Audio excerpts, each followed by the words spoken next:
The Milwaukee Bucks season is over. It's done. Finito. So what's next for the Bucks?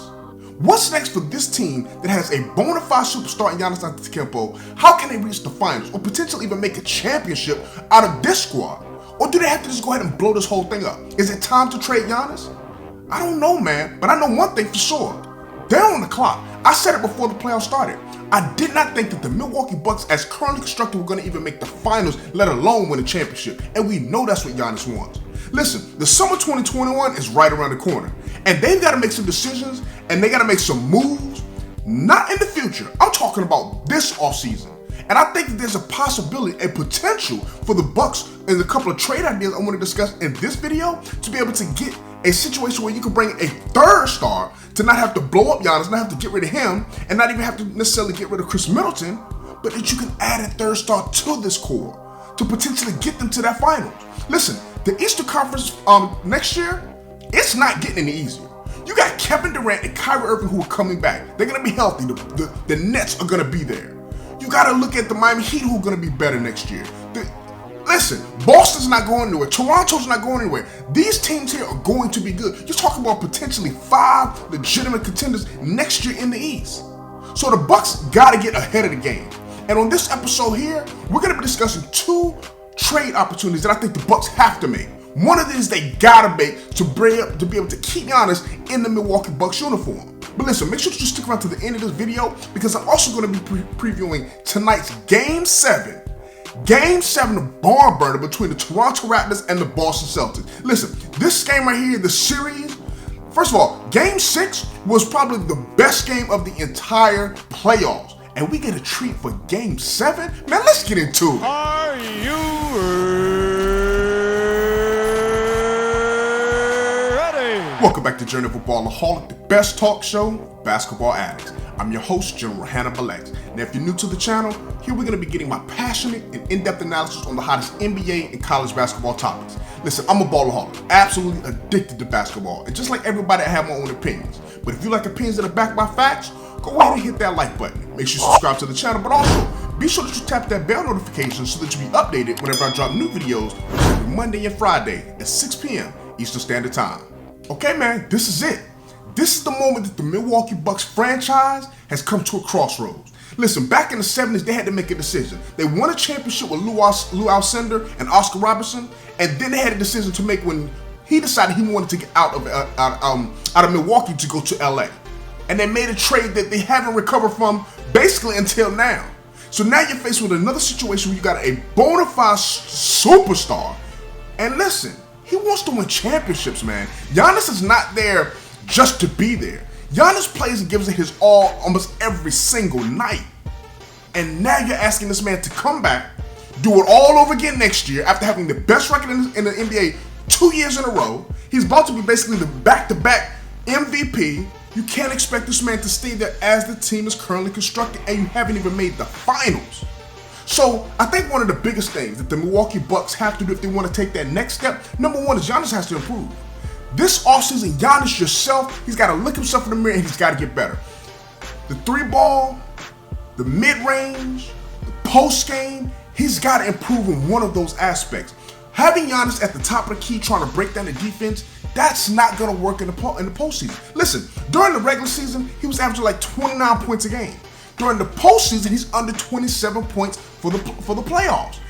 That's because teams and defenses can now scheme and can wall him off. We saw the Toronto Raptors do it last year. We saw the Miami Heat do it this year, and they didn't have a Kawhi Leonard. They didn't have a Siakam and Marc Gasol and Serge Ibaka. They did it with guys like Jimmy Butler, who's an elite defender, Bam Adebayo, James Crowder. Man, they had anybody who's out there being able to wall him off, and it's simple. You want to play 5-out, and I get the understanding of playing 5-out basketball. But you put Giannis at the top of the key where the defense is able to just key in on him, that's not going to get it done time after time after time. To me, and I heard it said best, that in order for the Bucks to go where they want to go with Giannis as their best player, because some people had truly been questioning whether or not Giannis is good enough to be the best player on the championship team. A lot of people, even myself, I had questioned whether or not Chris Middleton was good enough to be the number 2 option on the championship team. I think if you're going to have Middleton and you're going to have Giannis, They have to play similar to how Kobe and Shaq played back with the LA Lakers. Giannis dominates the first 3 quarters, and then he has someone else, which would be Chris Middleton, to be that closer. We saw Chris Middleton have some big-time fourth quarter and overtime games against the Miami Heat when Giannis was kind of hobbled or wasn't there. So that's the kind of setup that you have to go with. However, that still's not going to be enough. Giannis and Middleton, if that's your only 2 stars, that's not going to be enough to make the finals, let alone win a championship. So here's the 2 ideas that I have in mind that I think that the Milwaukee Bucks have to explore making one of these happen. Listen, there's some other smaller options, like for instance, I've heard going after Victor Oladipo, which is not a bad option. To me personally, he stays injured just a little too much, and I don't think he's the Victor Oladipo of past. So I don't know if that's necessarily going to get you over the top, especially when you have Malcolm Brogdon and you let him go to now be partnered with Oladipo, which is a move that Giannis obviously he was not happy about, that the management decided they wanted to go ahead and not have to pay that luxury tax. That was the reason they got rid of Malcolm Brogdon, remember that? Well, going into Giannis' last year, you better look forward to paying that luxury tax. You're gonna have to pay those dollars if you want to continue to be a contender. That's just the name of the game. That's the name of the game.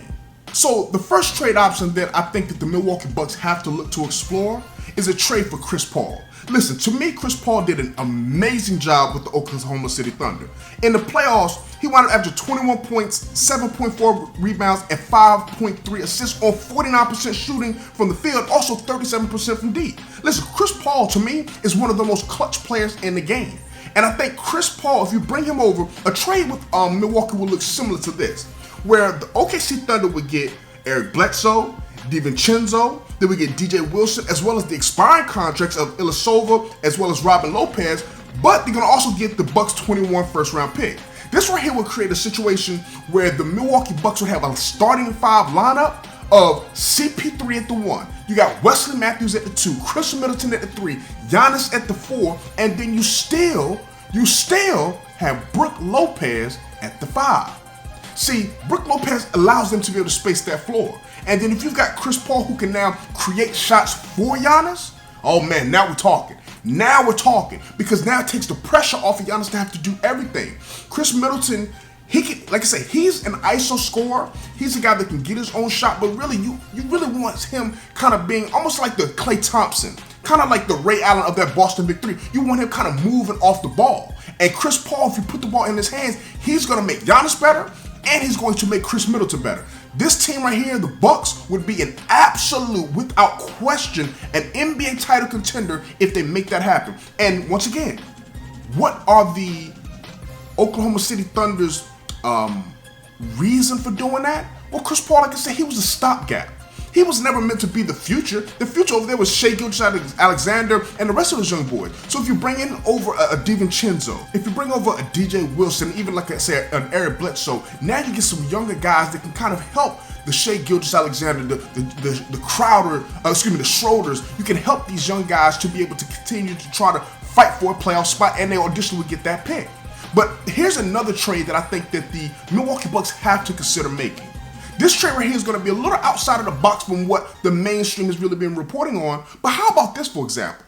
How about the Milwaukee Bucks reach out to the Washington Wizards? How about the Milwaukee Bucks reach out to the Wizards to say, listen, you're not going to do anything with John Wall or Bradley Beal together.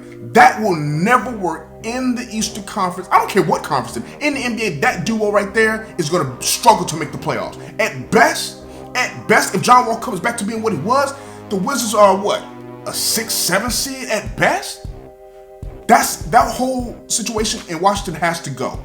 And Wall coming off the injury, you can't trade him. Bradley Beal's the only trade option that they have to improve their team. Here's a trade that I think that the Wizards need to look at accepting and that the Bucks need to look at offering. How about the Bucks giving up Brook Lopez, also DiVincenzo, the expiring contract for Ilyasova, and then how about 4 first-round picks, as well as 2 additional pick swaps from the Bucks. Listen, what that would do is it would give the Milwaukee Bucks a starting lineup of Eric Bledsoe, Bradley Beal, Chris Middleton, Giannis, and then you can slide Robin Lopez off the bench to be that starting center alongside of Giannis. Robin Lopez is not as good as his brother Brook, but he has some of the same qualities. He can defend on the inside, and he can space out to the three, even though he's not as good of a shooter as his brother. So that right there, the reason I like this move here, Bradley Beal was a 30-point scorer this season. 30-point scorer. And listen, even when he played alongside of John Wall and had another star beside him, the 4 years before last year, he was still giving you 22 plus points for 4 straight seasons. Bradley Beal is a legitimate bona fide scorer. If you put him with Middleton and Giannis, now what that does is Beal can go get his own shot. Middleton can go get his own shot. You can't key in on just Giannis because you got legitimate scorers who Giannis can create for. Because we know Giannis likes to play, especially, understand this, if Giannis does not improve on his post game, or if he does not improve on his outside shot, then you still want to have shooters and scorers around him. And this opportunity in this situation in trade would keep the ball in Giannis' hand, allowing Beal and Middleton to kind of play on those wings. And now if you do set that wall, which one of them are you coming off of? You see what I'm saying? So out of these two trades, the Chris Paul trade or even the Bradley Beal trade, which one of these trades do you like best? For me personally, I think the best trade out of these two, even though I'm intrigued by the Bradley Beal one, I think Chris Paul trade is the best one. That trade allows Giannis to get the ball out of his hands. And it allows somebody to make the game easier for your best player. That trade I love the best. I think it's the most realistic. I think Chris Paul and OKC, like I said, I think that time is probably needs to be up, right? I think Chris Paul needs one more shot to be on a contender for a chance to win a championship. I think the way he led by example in OKC, I don't see why they wouldn't kind of honor him that, especially if the package returning makes sense. And getting expiring contracts, getting a first round pick, getting a young player, getting another serviceable guard to replace him, I think that makes sense for both sides. So make sure you go down to the comment section below and let me know. Now let's go ahead and move on to the barn burner. The series of all series, the game of the night, the Boston Celtics versus the Toronto Raptors, man. This game tonight, listen, there's something you got to understand about this. Very rarely do we see two evenly matched teams that make it to see each other in the playoffs and then also give you a series like this. Is a instant classic, ESPN instant classic series that'll be played back decades from now. And Game 7 is tonight. So who do you have winning Game 7? Listen, I'm going to tell you some things to look for. One thing you got to keep your eye on in this game is the first team that scores over 100 points, they're going to win the game. It's happened in every single game thus far. The 3 games that Toronto has lost, they haven't even scored 100. The 3 games that the Boston Celtics, they lost, the Toronto Raptors scored over 100 before the Boston Celtics. Now, also, it's not just about scoring over 100. Here's some key categories that you have to look at as well. Threes, made threes, rebounding, as well as turnovers. Those 3 categories are going to determine the outcome of this game. The team that wins 2 of those 3, they're going to win the game. 5 out of 6 games that's been played so far. The first 5, the team that won 2 out of those 3 won the game. The last game was the only game where one of those teams did not win 2 out of those 3 because they both made 19 threes in Game 6, and then the Boston Celtics won the rebound and Toronto won the turnover. So it was even that the difference in this game really came down to the +3 that Toronto had from the free throw line, and that was the outcome of the game. So tonight, the winner of this game will be the first team that scores over 100, as well as the team that wins 2 of 3. Most threes made, rebounding, or turnovers, having the least amount of turnovers. Whoever wins those 3, that's going to win. That's the person going to win this series and go on to play the Miami Heat in the Eastern Conference Finals. Listen, I don't know about you. I'm excited, man. I am so excited to see basketball tonight. Listen, I don't know about you, but let me know in the comment section below, who are you going with? My personal prediction, I said before the series started, I had the Toronto Raptors. I can't change from that. I think in Game 3, that shot from OG Anunoby, listen, it changed the entire series.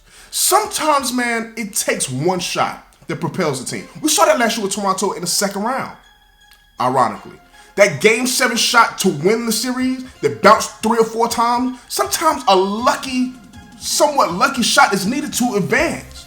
They got that last year from Kawhi Leonard. This year, it was OG Anunoby who's actually replaced Kawhi Leonard in the start lineup. They provided that lucky kind of shot that they need in the second round that could potentially propel them. Listen, the Boston Celtics are legit. Let's not kid ourselves. They got a legitimate chance tonight.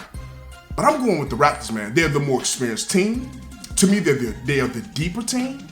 And I like the coaching that I'm seeing from Nick Nurse, man. The last game, when I saw him put a boxing one on Kemba Walker, I'm sitting there thinking to myself, why boxing one Kemba Walker when Tatum is the best player, Jaylen Brown's arguably the second best player? Why put a boxing one on Walker? It made sense. Their offense runs through Walker. He sets others up and creates open shots for them, taking him out of his rhythm, mess the entire offense up. Then I questioned Nick Nurse a second time in the same game when he went small, taking Serge Ibaka out at the end of the game and having Norman Powell in there. I'm like, listen, Daniel Tice is killing you inside. He's killing you on the glass, he's killing you down low. Why don't you bring Serge Ibaka back in the game? He stuck with Norman Powell, and Norman Powell won the game for him basically in overtimes. So I questioned Nurse twice, and I was wrong twice. He is a bona fide genius of a coach, and I got to go with him and this experienced Toronto Raptors team to win Game 7. So let me know what you think. In the two situations, who do you think the Bucks should trade for? Is it Chris Paul or is it Bradley Beal? And also, who do you think wins tonight? Toronto Raptors or the Boston Celtics? Listen, I appreciate you for taking a look at this video. Make sure that you go ahead and subscribe to the channel. If you missed my series where I broke down who's going to win the 2020 NBA Championship, go ahead and click the box on the screen. Listen, make sure that you be safe out there in those streets. And remember, we still demand justice for Breonna Taylor and Jacob Blake. Peace.